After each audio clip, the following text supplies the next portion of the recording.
Bom, gente, agora que vocês estão me vendo, vocês estão me ouvindo também? Vocês estão me ouvindo bem? Vocês estão me ouvindo? Tá. Espero que esse vídeo, que esta aula seja a primeira, né? Primeira de muitas aulas que eu quero dar para vocês. Como eu havia dito, eu sempre dei aula sobre métodos de estudo, como montar cronograma, porque eu sempre tive esse enfoque. Mas o que eu quero fazer também? Eu quero dar um pouco sobre conteúdo, né? E eu acho que aqui no YouTube é o lugar ideal, porque eu vou conseguir compartilhar com vocês os slides para dar essa aula para vocês, né? E aí, com isso, vocês depois vão ter direito a esse material. Eu vou deixar esse material num link que eu vou postar amanhã no Instagram, no link na minha bio. Vou deixar posteriormente também aqui no vídeo, para quem entrar depois. Mas a ideia aqui é acompanhar, tá? E qual que é o tema, gente? O tema é quais são os principais temas que vocês podem estudar, né? Que vocês precisam ficar de olho nesses concursos que estão chegando. A gente sabe que estamos sem concursos da Magistratura do Trabalho desde 2017. O MPT teve concurso em 2017 e 2020, mas em ambos os casos a gente tem uma grande perspectiva de concurso este ano de 2021. E por que eu estou falando isso? Primeiro, o MPT, né? Já estamos esgotando a lista dos aprovados do último concurso. O PGT, o Procurador-Geral do Trabalho, já sinalizou fazendo a formação de uma comissão para analisar a resolução do próximo concurso. Então, já está tendo uma movimentação aí. E também, a magistratura, o que a gente sabe? Que temos orçamento para cargos de juiz do trabalho e também a gente vê uma movimentação. Semana passada teve uma movimentação lá no TRT2, onde se falou a possibilidade, né, de abertura de concurso. Acredito eu que o TRT2 muito provavelmente vai ter concurso esse ano, né? O TRT2, talvez o TRT3, que é de Minas. Então, a gente tem que se preparar. E qual foi a base, né, que eu tirei para dar essa aula para vocês, tá? O que a gente tem em mente? Que quando a gente vai fazer um cronograma de estudo, vai se preparar para o concurso, vai procurar fazer uma boa preparação, você tem que olhar duas coisas, né? Primeiro, o passado, o que foi cobrado lá atrás, e o futuro. O que é o futuro? As novas leis, jurisprudências, decisões do STF, novas teses do TST. Então, você tem que ter em vista o passado e o futuro. O passado serve para te direcionar, né, para saber que tipo de temas costumam ser cobrados, e para o futuro você tem que se atentar às mudanças. E o que mais teve, gente, na área trabalhista nesses últimos 3 anos foram mudanças, né? A Lei 13.467 de 2017, que entrou em vigência em 11 de novembro de 2017, que é a reforma trabalhista, mudou inúmeros dispositivos da CLT. E, com isso, também foram ajuizadas inúmeras ações de constitucionalidade no STF. Então, isso é um prato cheio para o examinador, principalmente o examinador de primeira fase. Porque o que ele vai fazer? Ele vai pegar a letra da lei, as coisas que mudaram, as súmulas que não estão mais prevalecendo por conta destas alterações legislativas, e ele vai fazer um compilado aí destas mudanças. E a gente sabe que apenas tivemos concursos do MPT que trataram destes temas, né? Que foram pós-reforma. Não tivemos concursos da magistratura pós-reforma. Então, acho importante também ter esse parâmetro, tá? Então, gente, vamos começar, sem mais delongas. Já estamos ao vivo aí há um tempinho. O pessoal aí já avisando que eu vou deixar esses slides, né? O pessoal gosta bastante de acompanhar os slides, mas querem ter esse material. Pode deixar que amanhã vou deixar disponibilizado esse material no meu Instagram, vou avisar vocês, depois vou deixar aqui no link do vídeo do YouTube, tá bom? Então, vamos lá. Eu vou aqui adicionar, né? Primeiro, sejam muito bem-vindos, coloquei aqui o meu primeiro slide, 5 temas que vão ser cobrados na magistratura do trabalho e do MPT, né? Ou do MPT. Por que eu acho que vão ser cobrados? Porque estão muito óbvios. Então, a aula de hoje é o quê? Para vocês se atentarem. Eu vou falar um pouquinho sobre essas questões, mas vocês precisam aprofundar, tá? Porque em 1 hora e meia, que é o que eu pretendo aqui na aula, vamos ver se vamos ter muitas dúvidas, mas assim, a ideia é dar um panorama para vocês procurarem se aprofundar, tá bom? Bom, vamos lá. Tema 1, que eu acho que, gente, esse é o que eu tenho mais certeza que vai cair na prova de primeira fase, né? Que são os temas relacionados às noções gerais e formação humanística, né? Noções gerais de direito e formação humanística. E dentro desse tema, né, de formação humanística, que está na resolução 75 do CNJ, eu tenho 3 subtemas que eu acho que vocês devem se atentar, tá? Que é, primeiro, a Agenda 2030 e os 17 Objetivos do Desenvolvimento Sustentável, a Lei Geral de Proteção de Dados e as normas relativas ao direito da antidiscriminação. Se você olhar, né, bem a lei, a resolução 75 do CNJ, no anexo 2, né, a gente teve uma alteração importantíssima que foi incluído pela resolução 423 de 2021, que coloca de forma expressa como uma disciplina que obrigatoriamente vai cair na primeira fase a questão das noções gerais de direito e de formação humanística. Então, gente, o artigo 6º, né, dessa resolução estabelece isso, tá, gente? Então, a gente vê, né, nestas resoluções, né, foram 3 resoluções, na verdade, a 381, a 423 e a 439, mas a 423 é a mais importante, né? Que fala de forma expressa as provas de primeira, segunda e quarta etapas versarão, no mínimo, sobre as disciplinas constantes nos anexos 1, 2, 3 até 6. Esses anexos se referem a cada como é que se diz? A cada justiça. Então, assim, o anexo 2 se refere aos concursos relativos à Justiça do Trabalho, né? E no anexo 2, ele consta expressamente essa questão de que as noções gerais de direito e formação humanística se tornam obrigatórias na primeira fase. E por que eu digo isso? Alice, me fala, mas faz tempo que noções gerais de direito e formação humanística está previsto na primeira, na resolução 75 do CNJ, né? Resolução 75, que trata do concurso da magistratura.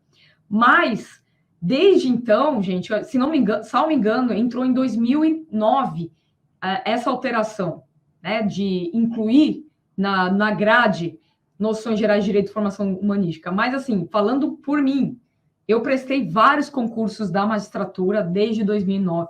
Comecei lá atrás, prestando concurso da magistratura do trabalho, magistratura estadual, prestei alguns TJs e nunca caiu questão de primeira fase de direito, noções gerais de direito e formação humanística. Magistratura do trabalho, a mesma coisa. Eu não me recordo de ter feito uma questão direcionada e específica de primeira fase de noções gerais de direito e formação humanística. De igual modo, em segunda fase, eu só vi cair uma vez uma questão bem específica. Eu não lembro qual que era o tribunal, mas era uma questão que perguntava sobre rapport. Rapport, que é uma forma de aproximação das partes que o juiz faz para chegar a uma negociação, que a gente estuda em noções gerais de direito de formação humanística. Mas, assim, foi uma vez. Então, o que eu vejo, né, qual que é a intenção do CNJ? É que isto seja cobrado com mais afinco. Tanto que a resolução coloca de forma expressa, né, de forma foi o TRT 16, Bruno, obrigada por ter me lembrado, por ter lembrado aí. TRT 16 que perguntou isso, no Maranhão. Então, assim, não, o que eu vejo, que a intenção deles é realmente perguntar. E essa resolução 423, também incluiu alguns temas, né? Porque quando a gente estudava noções de formação humanística, no seu geral de direito, a gente estuda o quê? Psicologia judiciária, código de ética, estatuto da magistratura, sociologia, e eles incluíram novas matérias, né? Entre elas, a gente tem esta questão da Agenda 2030, dos 17 princípios, temos a legislação referente à antidiscriminação e temos também esta questão da Lei Geral de Proteção de Dados, que, na verdade, eles falam, né, que é o direito digital, que é uma coisa assim que está começando a ser falado um pouco mais, a gente vê um pouco sobre isso, alguns cursos estão começando a surgir sobre direito digital, né? Por exemplo, a questão da quarta revolução industrial, a transformação digital do poder judiciário, né?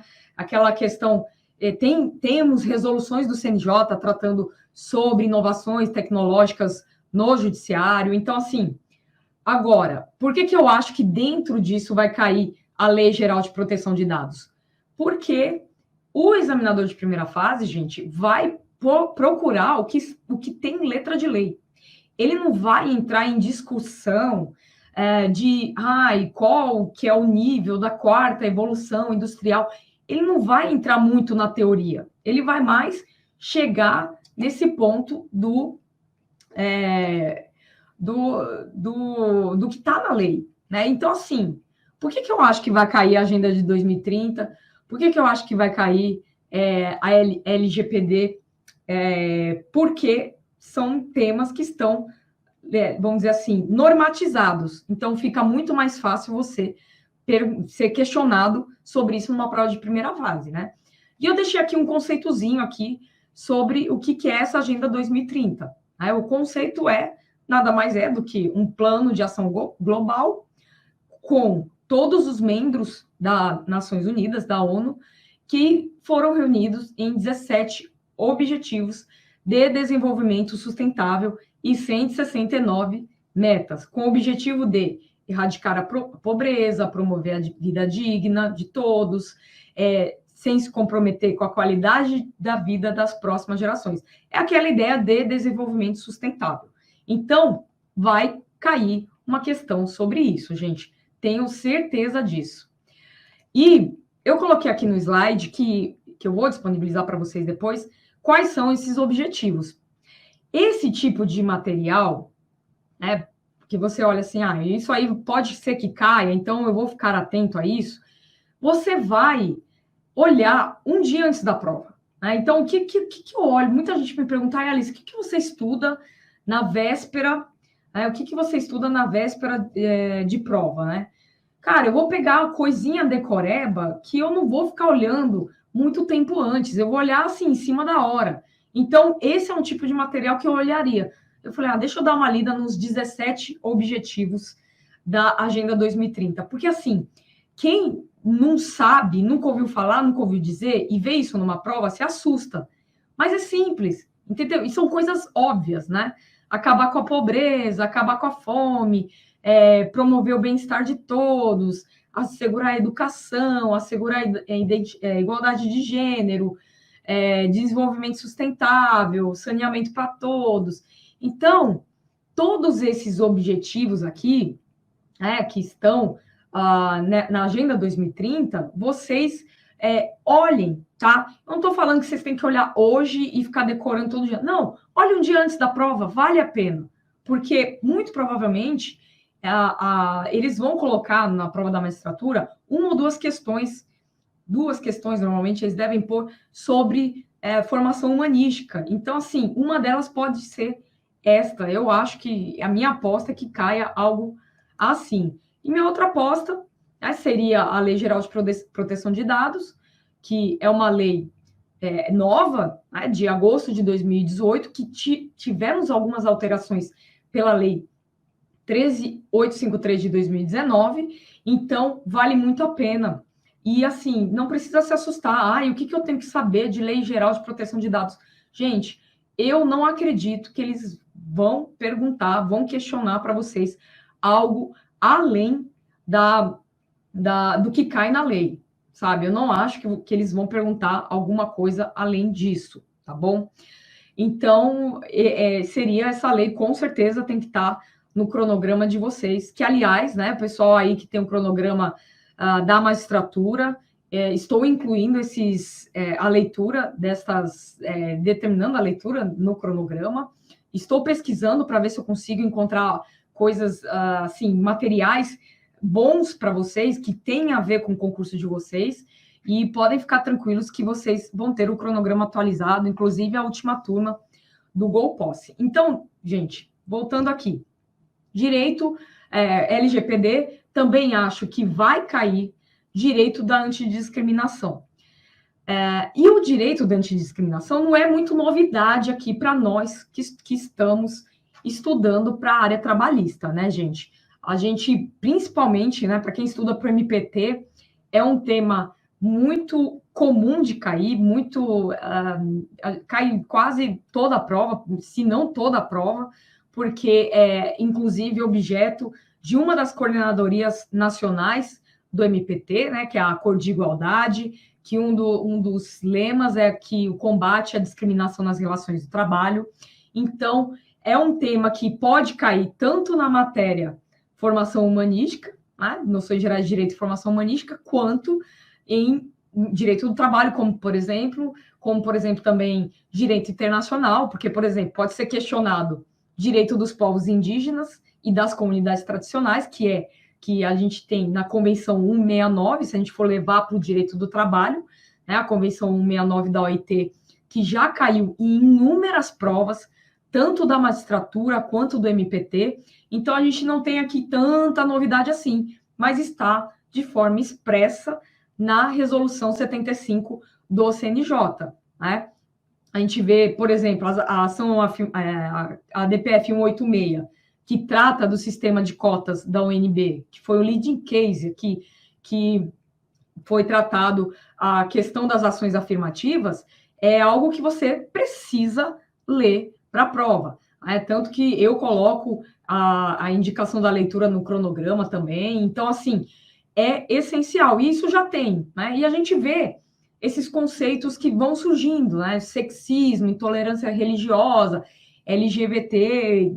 Então, assim, são temas sensíveis, atuais, que o CNJ fez questão de colocar de forma expressa. Então, para mim, assim, se não cair nessa prova do MPT ou na próxima prova da magistratura, vai cair na segunda fase, podem ser perguntados na prova oral. Aliás, a prova oral sempre foi a prova que mais se questionou esse tipo de questão, né, sobre formação humanística.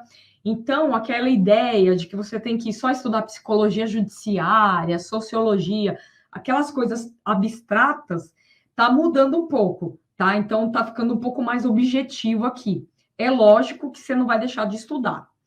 E aí, o que eu queria aproveitar, antes de mudar para o próximo tema, gente, né, que é o tema 2, eu queria fazer uma indicação de obra, tá? O que eu tenho aqui de mais atual, né, que eu pesquisei, temos uma uma obra da Juspodium, tá? Do autor João Paulo Lordello, que se chama Noções Gerais de Direito e Formação Humanística. Então, assim, só entrar no Google, dar uma googada, coloca Noções Gerais de Direito, João Paulo Lordello, ele está atualizado de acordo com essa resolução do CNJ, tá? Só que, assim, são 688 páginas, tá? Estou olhando aqui, são 688. Você não vai pegar um negócio de cabo a rabo e ler. Aí eu falei, não, vai cair, com certeza vai cair. A lista está falando que vai cair, eu vou estudar muitas horas formação humanística. Não é bem assim, gente. Vocês precisam saber adequar aí o momento certo para estudar cada matéria. Direito do trabalho, processo do trabalho, direito constitucional vai continuar sendo, né? São matérias que vão continuar sendo a maior parte da sua prova. Né? Mais de 50% da sua prova vão ser dessas 3 matérias. Então, você tem que dedicar o seu tempo mais a essas 3 matérias. A intenção aqui é para você só se atentar a estes temas. E esse livro que eu estou indicando para vocês, né? Eu até vou colocar aqui o nome do autor, João Paulo Lordello. É um livro para vocês terem de consulta, tá? Vocês não precisam pegar e ler inteiro de cabo a rabo, tá? Então, estão entendido, gente? O manual concurseiro, né, João? Tudo bom, João? Boa noite. Agora que eu vi que você chegou, estava empolgada aqui falando. O João aí é um querido, né? Nossa, ele tem um Instagram super, super legal. Eu acho que quem não segue, se quiser, João, digitar aí o seu Instagram para o pessoal seguir, para quem estuda para concurso é excelente. Bom, gente, vamos lá. Vamos para o próximo tema. Próximo tema é um tema sensível, que sempre cai, que, com base no que eu falei antes, tanto pelo passado quanto pelo futuro, a gente sabe que vai cair. Pelo passado, por quê? Se você for analisar as últimas provas da magistratura, do MPT, tanto prova de primeira quanto de segunda fase, também prova de terceira fase, por exemplo, a fase prática cai também. Então, assim, é um tema que você sempre tem que estudar, não é novidade. Então, o que eu vou trazer aqui são as novidades que vieram, né? E por que eu coloquei como uma matéria que vai cair na prova, tá, gente? Então, por que a chance de cair na prova, né? Primeira coisa, tivemos alterações recentes. 2017 faz 4 anos, concordo. Só que não tivemos provas da magistratura desde então. Tivemos 2 provas no MPT, mas o MPT, para o MPT, esse tema sempre, sempre cai. E para a magistratura vai cair, gente. Vai cair porque é um assunto que vem sendo bastante discutido, né? Então, o contrato de prestação de serviço ou terceirização, né? Isso são sinônimos, eles antes não eram regulamentados por lei. Eles eram tratados na súmula 331 do TST. A Lei 6.019, ela tratava apenas do trabalho temporário, né? Então, ele passou a ser regulamentado, o contrato de prestação de serviço, só depois da Lei 13.429, que foi em 2017. Né? E qual que é a grande polêmica aqui que gira em torno da questão da terceirização? É que a lei passou a prever a possibilidade de terceirização da atividade fim da empresa, né? Ao contrário do entendimento que era dado pela súmula 331 do TST, tá, gente? Então, o que eu tenho a dizer para vocês? Que esse tema é importante, primeiro, porque passou a ser regulamentado só em 2017. Segundo, veio uma nova lei que é ao contrário ao entendimento até então do TST. Terceiro, a gente tem a DPF 324 e o recurso extraordinário 958 e 252 no STF, que também discutiu a questão da terceirização da atividade fim, né? E temos a tese firmada pelo TST em recurso de revista repetitivo, no caso em que se discute a licitude da terceirização. Aliás, essa tese é desta semana, tá? Ou foi no começo dessa semana, estamos na quinta, acho que foi segunda ou terça-feira que saiu essa tese, né? Tese firmada, só vou abrir um parênteses aqui, gente. Estudem as teses firmadas nos recursos de revista repetitivo, tá? Porque eles passam a ter caráter vinculante para o pessoal aí do pessoal de baixo, né? Das instâncias inferiores. Então, essas teses vocês encontram facilmente no site do TST. Só entrar lá, tese, recurso de revista repetitivo, teses firmadas, vocês acham bem fácil no site do TST. Mas voltando aqui, fechando parênteses. A DPF 324, recurso extraordinário 958.252, passou a prever, passou a achar, declarou a constitucionalidade da terceirização da atividade fim. A DPF 324 foi ajuizada antes das alterações de 2017, porque foi ajuizada para discutir o teor da súmula 331. Né? E como vocês sabem, não cabe ação direta de inconstitucionalidade em face de entendimento jurisprudencial, mas pode caber a DPF, por isso que é a DPF e não a DIN ADC, tá, gente? Mas a decisão do STF veio depois, né, na súmula na DPF 324, tá? E qual que é a grande sacada aqui, pessoal? Qual que é a grande questão? É que essa alteração não foi vista, né? Com muito...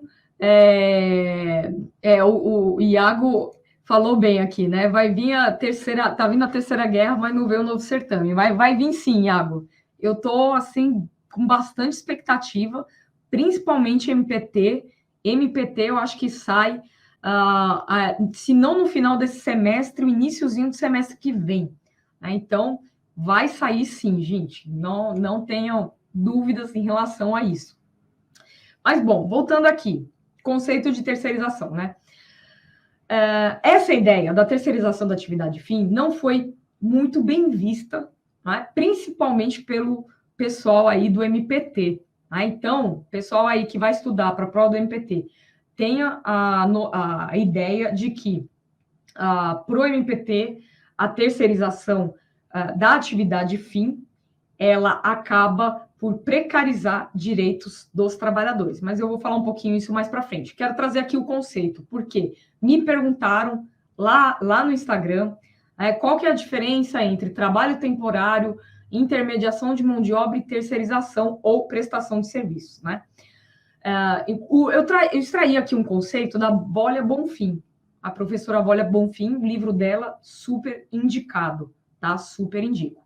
E ela fala que terceirização é a relação trilateral que se forma entre o empregado, a empresa intermediadora e o tomador de serviço. Então, sempre temos três pessoas aqui, né? O tomador, o trabalhador e a empresa prestadora que contrata esse trabalhador, né? E aí, esse trabalhador vai prestar serviço, vai prestar a mão de obra dele vai ser pelo tomador, né? Então,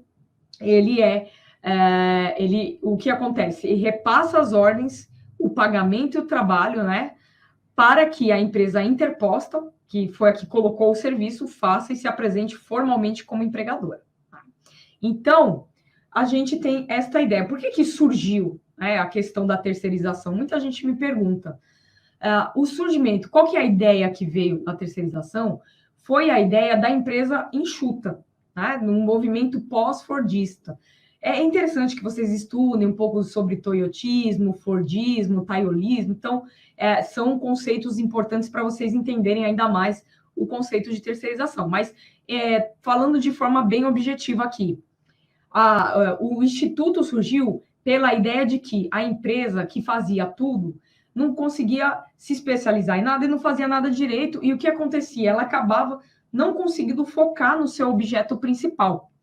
E aí, a ideia da terceirização veio para que você repasse as atividades periféricas para outras empresas para que ela possa focar diretamente nas atividades que são mais importantes ao seu objeto social. Então, por exemplo, uma escola, a gente tem uma escola, qual que é a atividade da escola? É dar aula, é contratar professores. Os professores têm que dar aula de acordo com a grade da escola, com os horários da escola. Então, assim, tem todo um conteúdo pedagógico que a escola tem que passar. Agora, se, por exemplo, a escola resolve prestar um serviço que queira levar os professores, transportar os professores para um local para fazer atividades com seus alunos. Então, a gente vê escolas que levam as crianças para museus, para visitar os lugares, tal. Ela tem duas opções. Ela pode, ela mesma, contratar um motorista, comprar um ônibus, levar o professor, as crianças para esses lugares, ou ela pode contratar uma empresa de transporte, que aí ela vai contratar pelo serviço. E esta empresa de transporte vai contratar motoristas e ela vai remunerar esses motoristas e o motorista vai se subordinar a essa empresa, certo? Então, esta é a ideia de você focar no que é importante. E por que a gente discute tanto essa questão da terceirização da atividade fim? Que quando você possibilita que a escola, por exemplo, contrate uma empresa terceirizada para contratar professores, ela passa a ser uma empresa sem empregados, porque esses professores vão ser empregados da empresa terceirizada, da prestadora de serviços. E isso não tem sentido algum, né? A finalidade inicial da terceirização não é o corte de gastos, que é o que passou a ser o que passou a ser utilizado pelas empresas, e sim você conseguir focar na sua atividade principal. Mas, enfim, né? Estou falando isso tudo para mostrar para vocês a insurgência que a gente tem aqui, principalmente no MPT, em relação a essa ideia. Mas, como a gente sabe, né? Antes disso, antes dessas alterações, a gente só tinha possibilidade de terceirização nas hipóteses de contrato temporário, nas hipóteses de vigilância, conservação e limpeza e atividade meio, né? Que era o que era previsto na súmula 331. Então, agora não, agora pode. O STF declarou esta constitucionalidade, né, da lei e afirmou que é lícita a terceirização e qualquer outra forma de divisão de trabalho. E aí, o que a gente coloca aqui, né? Que foi mantida a responsabilidade subsidiária, porém, é lícita a terceirização. E aí, gente, o que o MPT, né? Eu vou falar, isso aqui é um pouquinho mais para MPT do que para magistratura, mas pode ser que caia para magistratura. O que o MPT fez diante disso, né? Não adianta dar murro e ponta de faca, né? O STF já decidiu, foi em ação de constitucionalidade, que tem efeito vinculante a todos, então a gente não tem mais como mudar esta ideia, né, de que não poderia a terceirização de atividade fim. Aí o que aconteceu? O MPT entendeu que, tá, beleza, vamos aceitar isso, mas vamos olhar com minúcias, né, a questão dos requisitos que devem estar presentes para que esse contrato seja lícito, para que essa terceirização seja lícita. Por quê, gente? Porque se a terceirização servir para mera intermediação de mão de obra, ela será ilícita, tá? E o que é mera intermediação de mão de obra? É quando, aí eu já vou falar uma diferença entre terceirização, prestação de serviço e intermediação de mão de obra.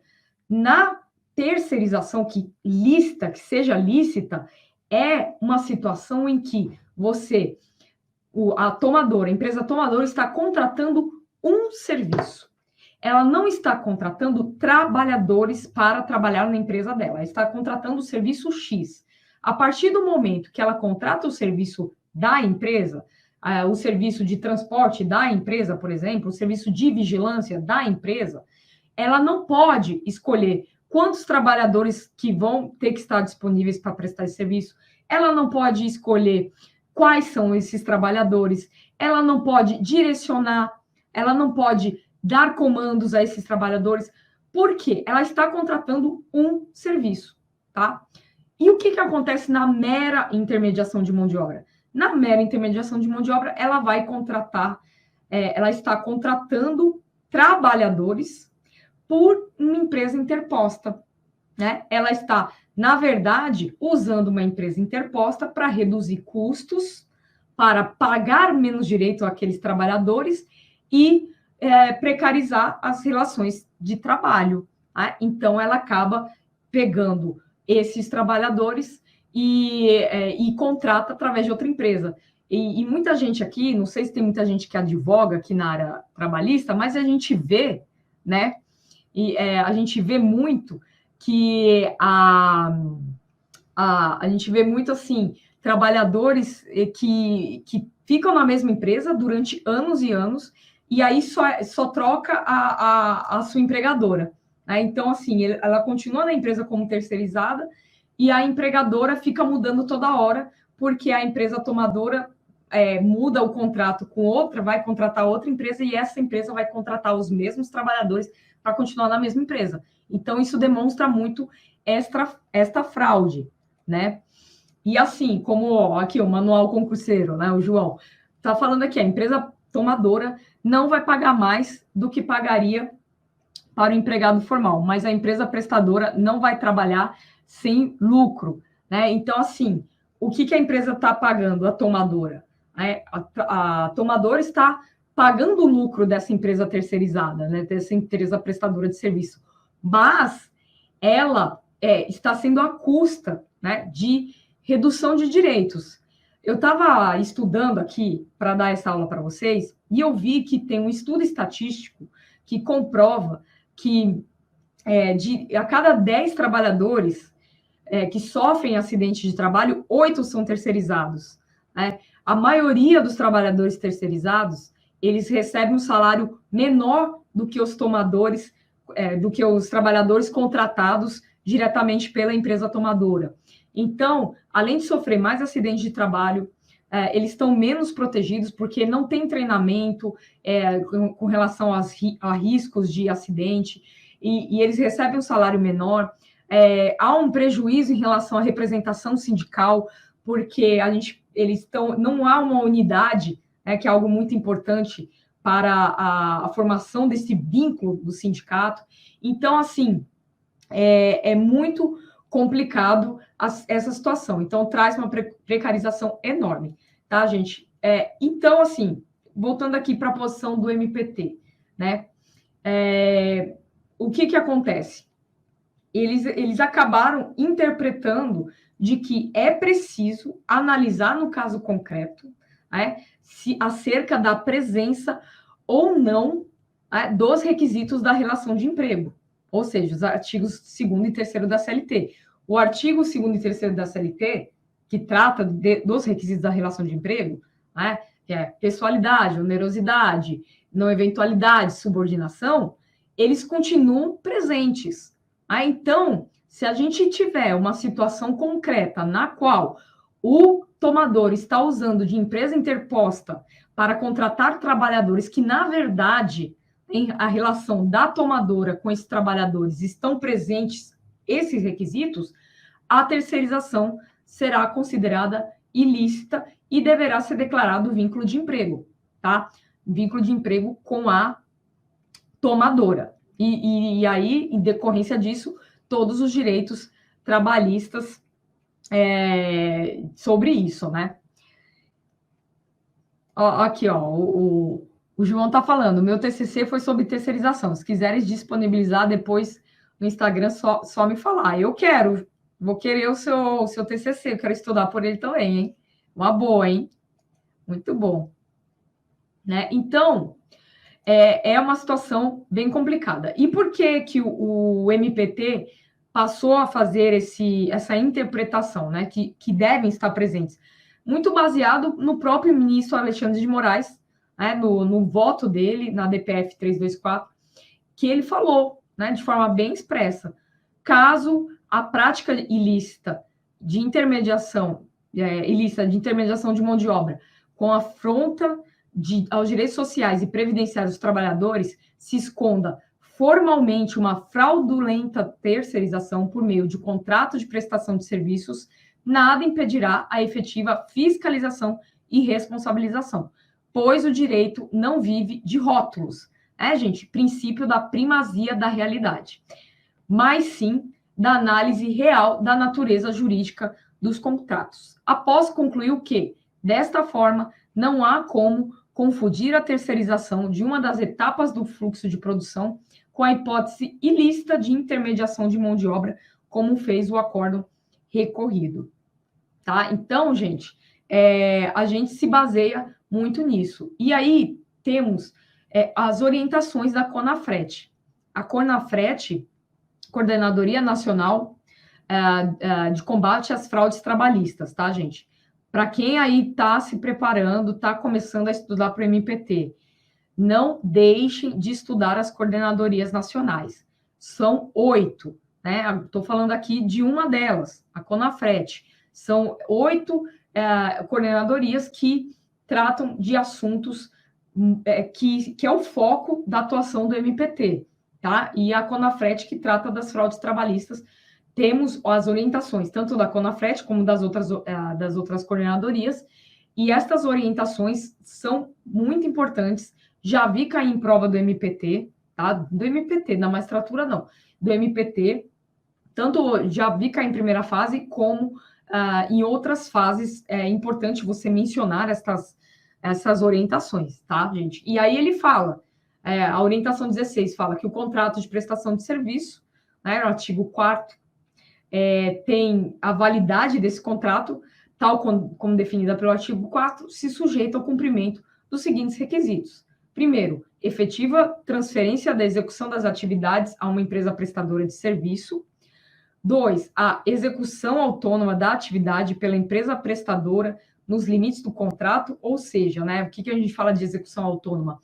A tomadora vai lá, chama lá contrata a prestadora vai lá e não manda em nada, né? Ela não tem autonomia nenhuma, quem manda nos empregados é a tomadora, então isso é ilicitude, né? É fraudulento. C, capacidade econômica da empresa prestadora, compatível com a execução do contrato.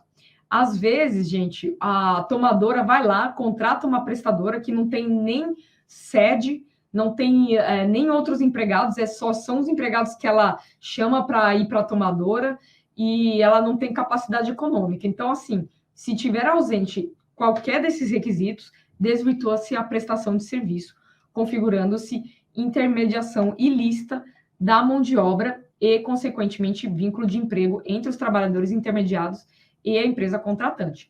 Temos essa orientação 17 também, né? Que essa transferência da execução da atividade meio por contrato de prestação de serviço pressupõe também autonomia formal, administrativa, aqui é em relação à atividade meio. Mesma coisa, tem que exercer com exclusividade o controle de processo de produção, sem interferência da tomadora, mera credora do serviço resultado, pronto, útil e acabado. Então, gente, é fraude se você usar um contrato de prestação de serviço para transferência de vínculos formais de emprego, tá? Então, depois vocês vão dar uma olhadinha nesses slides, que eu vou deixar, né? A Betânia perguntou, né? Ficará salva a live e os slides também? Vai sim, tá, Betânia? Pode ficar tranquila, eu vou deixar aqui. Eu só não vou deixar hoje os slides, porque eu estou dependendo de um link que eu tenho que deixar aqui, mas eu vou deixar aqui no vídeo e também na minha bio, tá? Podem ficar sossegados que eu vou deixar disponibilizado dessa e das próximas aulas que eu vou dar para vocês, tá bom? Tema 3. Tema 3, a gente trata aqui da responsabilidade civil da administração pública nos contratos de prestação de serviços. Gente, por que que... Vou tomar uma aguinha aqui que eu tô falando demais. Por que que eu acho que vai cair um tema desse? Primeiro, né? É um tema que pode ser perguntado tanto em direito do trabalho, pode ser perguntado em direito administrativo, pode ser perguntado em direito civil. É uma responsabilidade civil, pode ser perguntado em várias matérias, né? Em várias disciplinas do edital. Então, é um tema que eu tenho quase certeza que vai cair. É um pouco menos do que a de formação humanística, mas eu acho que vai cair sim. Mas por que eu acho que vai cair? Porque, né, a lei de licitação é nova, a lei de 14.133 de 2021, então ela acabou de sair do forno. E o examinador adora uma novidade, né? Então, eu acho que a gente tem aí pela frente uma questão sobre isso, né? A gente tem a ADC 16, né, Ação Direta de Constitucionalidade 16 do STF, que antes desta lei havia declarado a constitucionalidade do artigo 71, parágrafo 1º da Lei 8666, que é a lei de licitação anterior, né, que trata da questão da responsabilidade da administração pública. Temos previsão na súmula 331, inciso 4, e temos uma decisão recente da seção de dissídios individuais do TST, tratando do ônus da prova em relação à fiscalização do contrato. Tá? Mas vamos aqui destrinchar aqui essa questão. Né? O que aconteceu? O que aconteceu com essa nova lei aqui? A nova lei tratou no artigo 121, né, ela corroborou o entendimento do STF no sentido de que a administração pública não responde pelas dívidas trabalhistas de trabalhadores terceirizados que prestam serviço nos órgãos públicos. Então, qual que é a regra? A administração pública não responde por contratos terceirizados, certo? Salvo no caso de serviços contínuos e regime de dedicação exclusiva, né? De dedicação exclusiva de mão de obra. E, além de responder, né, de forma subsidiária, é preciso comprovar a falha na fiscalização contra o cumprimento do contrato. Ou seja, é uma responsabilidade subsidiária, subjetiva e, portanto, independentemente de culpa, né? E aí, até aí, a gente não tem nenhuma novidade, né? A gente não tem porque já era o entendimento da DC 16, já era o entendimento da súmula 331, inciso 4 do TST. E então, qual que é a novidade do artigo 121? Né? A novidade é que a nova lei, ela trouxe requisitos objetivos para verificar, no caso concreto, se a administração pública realmente fiscaliza a empresa contratada, porque só assim ela será responsabilizada. Né? E onde que ela tem que fiscalizar? Onde ela tem que fiscalizar está aqui no artigo 50 da Lei de Licitação. Então, a administração pública, quando for contratar, além daqueles requisitos da licitação, que a empresa tem que estar em dia, com certidão negativa de débito trabalhista, com toda a papelada certa lá na licitação, quando ela for contratar a empresa, ela tem que constantemente fiscalizar a empresa contratada para ela não ser responsabilizada pelos débitos trabalhistas. Né? Então, o artigo 50 define aqui, ela tem que verificar a questão do FGTS, tem que verificar o registro de ponto, tem que ver recibo de pagamento de salários, comprovante de depósito do FGTS, concessão dos direitos, né? Férias, 13º, quitação de obrigações trabalhistas previdenciárias e pagamento de vale transporte, vale alimentação, etc. Então, assim, o que teve de novidade aqui? Que a lei buscou trazer segurança jurídica, porque a gente antes, né, quando tinha o artigo 71, lá da Lei 8666, a gente tinha só esse artigo. Né? A gente falava que o artigo 71 falava que a administração pública não era responsabilizada por débitos trabalhistas. Aí veio a ADC 16 falando que é constitucional, desde que seja comprovada falta de desde que a empresa, a administração pública comprove fiscalização. Não comprovou a fiscalização, aí responde. Agora, a lei nova traz esses parâmetros, né? Então, fica muito mais fácil a gente comprovar ou não a fiscalização por parte da administração pública, né?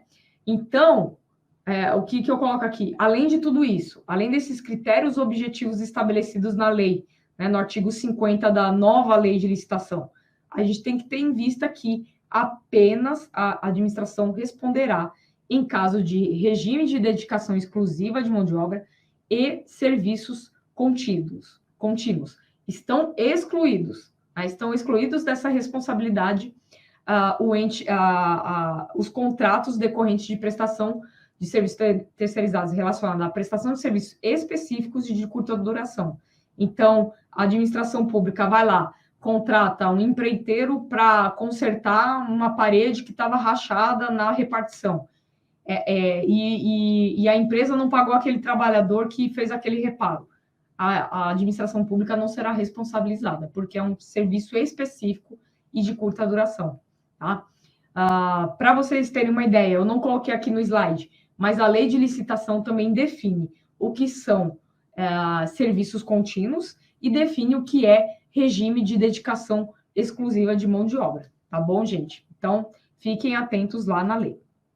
Né? E, por fim, né, o que eu queria falar desse tema é uma decisão super recente da SDI 1, do TST, que estabeleceu que a administração pública é quem tem o ônus de comprovar que está fiscalizando o contrato, né, no processo, nos autos, porque antes tinha uma discussão falando que o ônus era do reclamante, mas aí o TST definiu que não, que esta questão não foi tratada pelo Supremo Tribunal Federal, e então eles definiram que o ônus é da administração pública, né?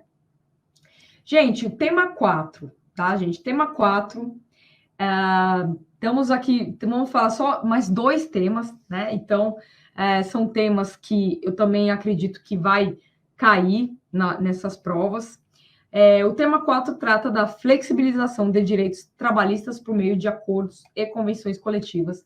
E eu coloquei esse tema, gente, tanto para o concurso da magistratura quanto do MPT, mas um pouquinho mais para o MPT, que é um assunto que vem sendo bastante discutido pela coordenadoria relativa ao direito sindical, né, a CONALES, e é um tema que a gente vem discutido bastante internamente aqui no MPT, tá? Então, é um tema que, acredito eu, que irá cair, né? Então,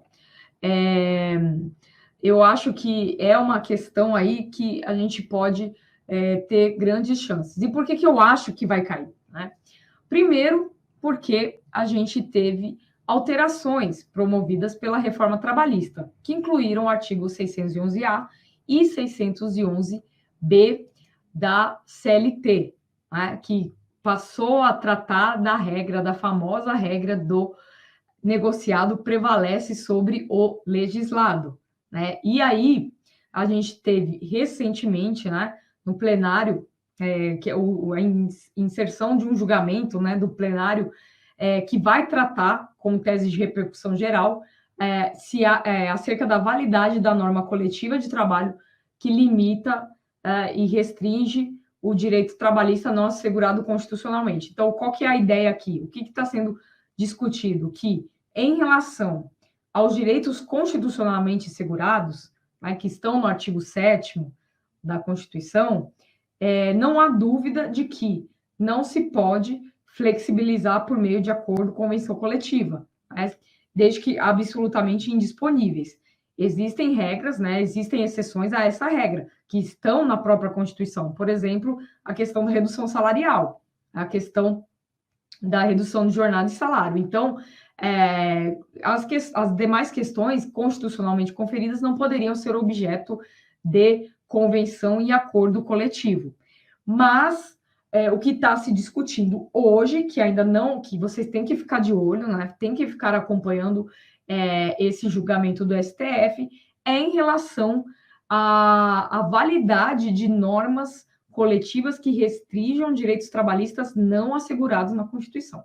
Esse é o ponto, tá? Mas, já adiantando, a gente tem já uma posição do relator Gilmar Mendes, do ministro Gilmar Mendes, no sentido de que deve prevalecer o negociado sobre o legislado nas hipóteses que não sejam direitos resguardados constitucionalmente e absolutamente indisponíveis.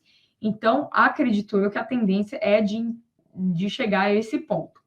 Mas, o que eu gostaria de falar, né, sobre esse tema especificamente, estou passando um pouco mais rápido, porque bem pontual aqui que eu quero falar, são dois aspectos, na verdade, né, em relação ao artigo 611-A e 611-B. O 611-A, gente, fala o seguinte: o que pode ser objeto de convenção e acordo coletivo, o que pode ser objeto de flexibilização. O 611-B fala o que não pode ser objeto de flexibilização. Depois vocês dão uma olhada lá na CLT. E aí, você vê que o 611-A, inciso 12, fala da possibilidade de negociação coletiva para enquadramento do grau de insalubridade. Então, o que está permitindo aí? Que convenção e acordo coletivo alterem o grau de insalubridade, o enquadramento. A gente sabe que temos 3 enquadramentos na lei: 10, 20 e 40. Né, o grau de insalubridade conforme o agente causador, né, dessa insalubridade. E isso está definido na lei, né, isso está definido em lei, em normas regulamentares. Então, assim, o artigo 611-A, inciso 12, está permitindo que haja uma flexibilização quanto a esse grau. E a discussão é que não se poderia haver negociação coletiva nisso, porque o próprio artigo 611-B proíbe, veda a negociação em casos em que se trate de normas de saúde, higiene e segurança do trabalho. Então, há uma contradição aqui entre o artigo 611-B, inciso 17, com o artigo 611-A, inciso 12. Tá? Então, esse é o primeiro ponto que eu acho que seria muito importante de vocês ficarem atentos. Já para uma outra questão que é específica, aí é bem específica MPT, isso aí está assim, saindo do forno praticamente, está sendo muito discutido na instituição, é a questão de negociação coletiva, acordo e negociação coletiva, acordo e convenção coletiva, que trate de questão de cotas, né? Então, o que a gente começou a ver? Que sindicatos estão negociando com empresas a possibilidade de redução de cota de aprendizes, cota de pessoas com deficiência, ou outras cotas sociais que podem estar previstas em lei, e aí o MPT vem batendo em relação a isso, né? Porque para o MPT é ilícito, né? Constitui um objeto ilícito a flexibilização para redução e supressão de cotas sociais, como cota de aprendizes, cotas de pessoas com deficiência, bem como quaisquer outras que cristalizem ações afirmativas referente à igualdade racial, pessoa com deficiência, crianças e adolescentes. Então, assim, isso é uma coisa para vocês que estão aí estudando para o MPT ficarem bem atentos, tá, gente? E aí, gente, vamos ao último tema. Isso é um pouco mais específico em relação à magistratura do trabalho, acredito eu, principalmente para as provas de sentença, né? Muita gente deve pensar que o que eu tenho que colocar no dispositivo, ali naquelas partes finais da sentença, o que eu devo colocar como índice de atualização monetária, né? É a TR? É o IPCA? É a Selic? É uma questão que é bem atual, que vem sendo discutida, que já temos decisão do STF, então vocês têm que ficar muito atentos. E isso eu acho que é mais para vocês ficarem atentos mais para a prova prática, né? A prova de sentença.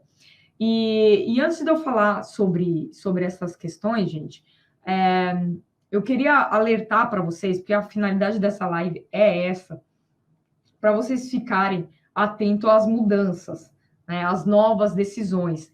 E eu sempre bato aqui na tecla, qual a melhor forma de você estudar para a primeira fase? É você fazer provas, fazer questões anteriores. O grande problema aqui que a gente encontra, né, é que essas questões anteriores, não temos tantas questões atualizadas assim. Então, por isso que vocês têm que ficar bem atento a estas novidades para não serem pegos de surpresa na prova, né? Porque não adianta nada só ficar fazendo questão antiga e não se atentar para as coisas novas. Então, é por isso que eu quis fazer uma live assim, uma aula, né? Uma aula desse tipo. Se vocês quiserem, eu posso fazer mais aulas, né? Eu posso fazer para próximas aulas aí, se vocês quiserem, de alguns temas que vocês gostariam que eu tratasse, eu posso tratar, mas a intenção da aula é essa, tá, gente? Por isso que quis falar um pouco sobre isso. Então, vamos voltar aqui. Tema 5, né? Exclusão da TR como fator de atualização. A gente sabe que a lei é uma lei muito antiga, a Lei 8.177, no artigo 39, sempre utilizou a TR, né, como índice de atualização, né, índice de atualização monetária de débitos trabalhistas, né? Então, assim, eu acho que a TR, sempre achei que a TR não servia para nada, porque se você for ver, não há praticamente atualização, a inflação come o dinheiro, então acabou sendo algo muito injusto, né? Porque a TR está a zero há muito tempo, né? E aí veio a reforma trabalhista que tratou também de que a TR é o índice, né? No artigo 879, parágrafo 7º, que fala aqui que a TR é a taxa de atualização de crédito decorrente da condenação judicial. E aí, o que veio, gente? Como a TR não adianta, assim, não serve para nada, porque é praticamente zero, foi fixada uma tese, né, pelo Supremo Tribunal Federal, né, em repercussão geral, no RE 1269, né, 1269353, e na DCs 5859, ADI 5867 e 6021, que declarou a inconstitucionalidade da TR para atualização de débitos trabalhistas. E colocou aqui, né? Eu coloquei aqui a tese fixada para vocês. Ele declarou que é inconstitucional a utilização da TR como índice de atualização dos débitos trabalhistas, devendo ser aplicados até que se sobrevenha uma solução legislativa. Então, a lei, tanto a CLT quanto a lei 8177, não foram consideradas constitucionais. Mas, enquanto não tem previsão legal sobre isso, ele determinou que vão ser aplicados os mesmos índices de correção monetária e de juros nas ações cíveis, ou seja, até na fase pré-judicial, até o ajuizamento da ação, a gente aplica o IPCA. Após o ajuizamento da ação, a Selic, né? Então, o artigo 406 do Código Civil. Então, assim, o STF entendeu que, a partir de então, a Selic é um índice de correção monetária, e isso está ótimo, né, gente? Porque a Selic está aumentando cada vez mais, eu acho que já está em 10,25% a taxa Selic, e isso vai ser um ótimo investimento aí para o trabalhador que está aí com seus débitos segurados aí enquanto não recebe, né? Então, passou a ser a Selic. Só que, assim, além disso, o que o STF decidiu? Ele modulou, né? Ele modulou os efeitos desta decisão. Por quê? Até então, vários julgamentos foram feitos com base na TR. Aí, depois, vários julgamentos que entendiam, né, que havia inconstitucionalidade da TR, aplicaram o IPCA. Então, assim, para assegurar, né, para ter uma segurança jurídica com relação à aplicação desse índice de correção monetária, ele aplicou a modulação de efeitos, né, dessa decisão. Então, em relação às sentenças transitadas em julgado que já estão em execução e que adotaram na sentença de forma específica o índice TR, ou IPCA vão ser mantidos, vão continuar sendo aplicados. Então, essas decisões, essas sentenças transitadas que já estão lá quietinhas sendo executadas, beleza, continua do jeito que está, IPCA, TR vai continuar sendo usado assim. Agora, os processos que estão sobrestados, né, que ficaram sobrestados na fase de conhecimento, aí isso é importante, independentemente de ter sentença ou não, né, independentemente de estar ou não com sentença, deve ser aplicada de forma retroativa a taxa Selic. Então, vamos supor, está lá em recurso, não transitou em julgado nada, a sentença falou, aplica o IPCA, ou aplica a TR. Não, a partir de agora vai aplicar retroativamente do ajuizamento da ação a Selic. E aí, quando a gente tem uma decisão, né, tem uma terceira hipótese, um processo transitado em julgado, em que a sentença não tenha consignado manifestação expressa quanto aos índices, né, se ela ficou quieta, não falou nada, aí se aplica também a Selic, tá, gente? Então, são 3 situações aqui de modulação dos efeitos da sentença. Então, gente, falei muito rápido aqui, já estamos aqui no tema final, né? É um tema mais de incentivo para vocês, né? O tema final que eu gostaria de falar aqui, primeiramente, como não se desesperar nesse momento de proximidade do edital. Eu gostaria de falar para vocês que a intenção aqui foi passar alguns temas para vocês se aprofundarem, obviamente, alguns temas que alguns podem não conhecer ou não conheciam de uma forma mais aprofundada, mas como que vocês têm que fazer a partir de agora? Acredito eu, tá, que a prova do MPT deve sair daqui de 4 a 6 meses, 4 sendo muito otimista, né, mas de 4 a 6 meses. Né? Então, não dá para vacilar agora, vocês precisam fazer bastante questão, né? Semana passada eu fiz uma live com a minha querida amiga Paula Ravena, que é do último concurso do MPT, e ela foi muito clara na estratégia dela. Ela falou assim, Alice, eu fazia muita questão. Então, assim, não deixem de fazer questões, né?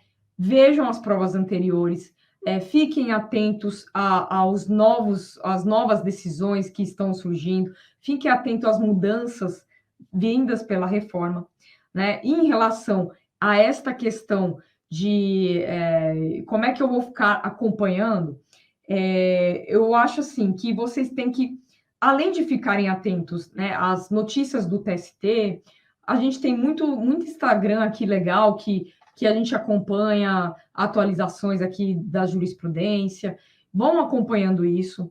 E assim, com base nisso, eu estou montando, né? Até falei para o pessoal aí, né, Monteiro? Acho que o Monteiro, né, na última mentoria eu falei, né? Que nós do GoPost estamos elaborando um curso de 400 questões comentadas, né? Comentadas alternativas por alternativas. Esses temas que eu trouxe para vocês, por exemplo, foram temas que eu estudei para elaborar essas questões comentadas. Então, assim, o objetivo aqui é trazer esses novos temas em formas de questões que, na minha visão, as questões ajudam muito a memorizar o conteúdo, a identificar onde você está mais fraco, onde você precisa revisar mais. Então, eu acredito muito que esse tipo de estudo, aliado, obviamente, com a leitura da lei, da jurisprudência, da repetição da memorização da lei, vão ajudar bastante vocês a se direcionarem. Então, esse curso não é curso, na verdade, né? São questões objetivas comentadas que eu vou colocar, por exemplo, a transcrição da ementa relacionada à questão. Então, por exemplo, essa questão da antidiscriminação que eu coloquei aí, tem uma questão falando disso, eu coloco lá a DPF do STF tratando disso. Então, assim,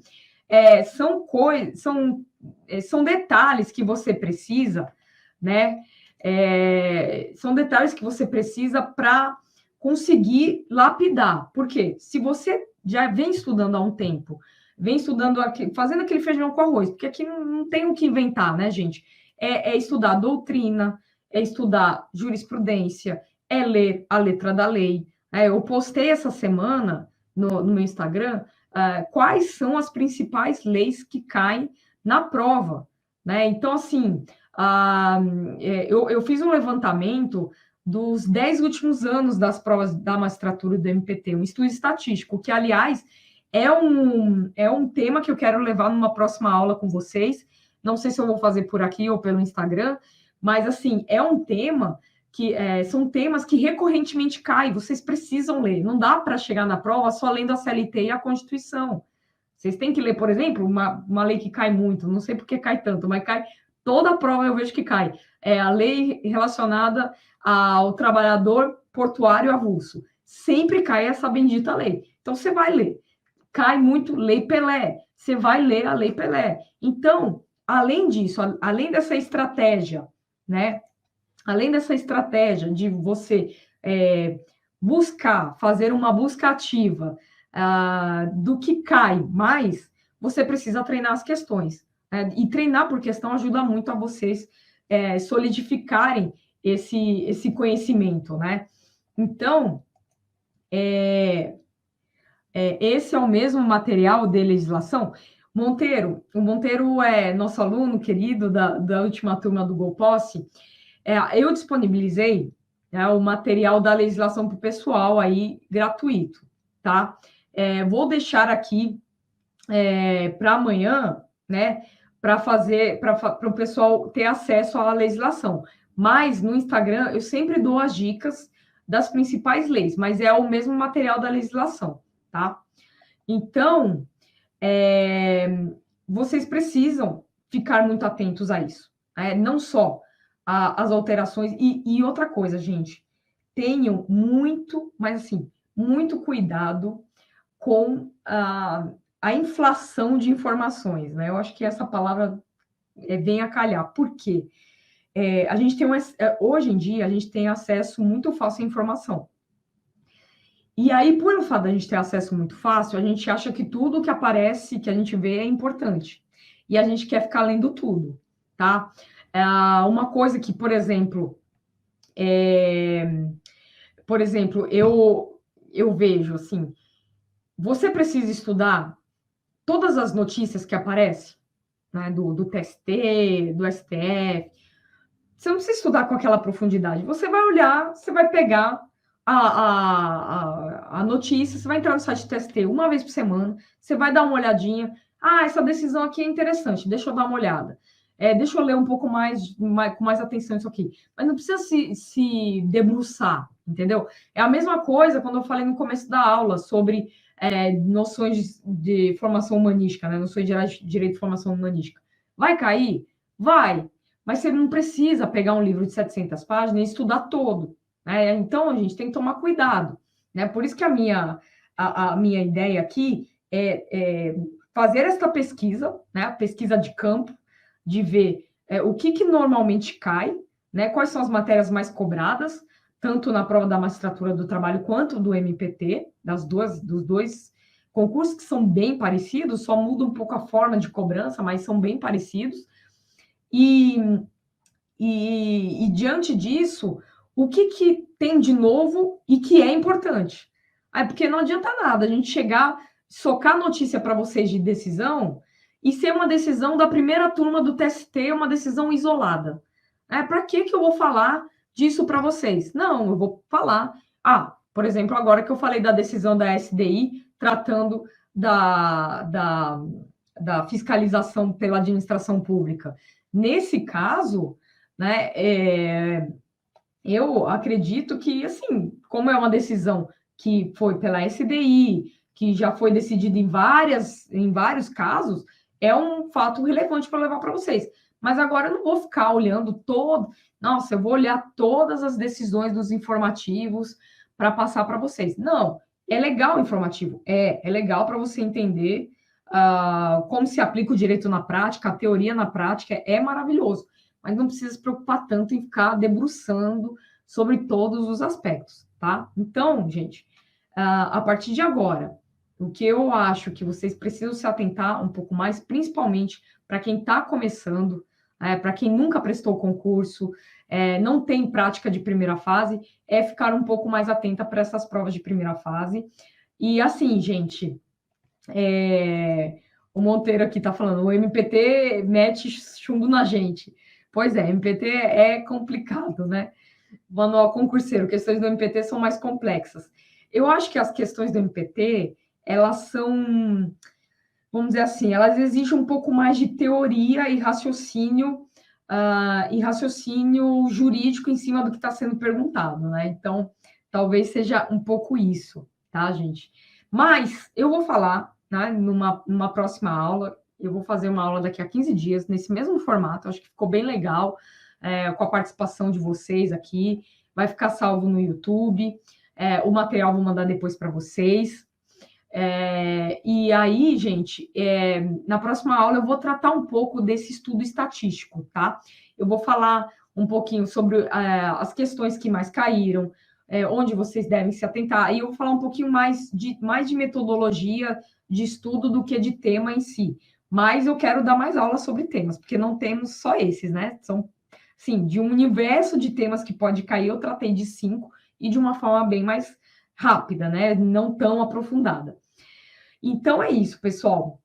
Eu espero que vocês tenham gostado, espero que vocês tenham aproveitado bastante a aula hoje. Se vocês quiserem, qualquer dúvida aí, vocês acessam o meu Instagram, Alice_Aleite, né? @Alice_Aleite, que eu tô lá.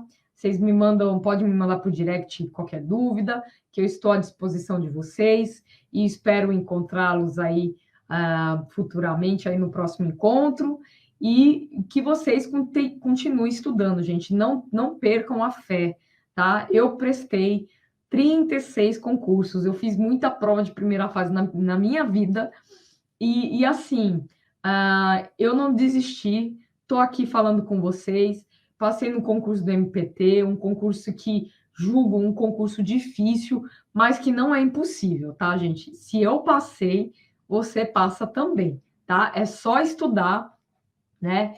É só estudar direitinho aí, fazer o feijão com arroz, não inventar moda, fazer o que tem que ser feito, tá bom, gente? Ó, um beijo a todos, muito obrigada pela presença de vocês e até a próxima. Tchau, tchau.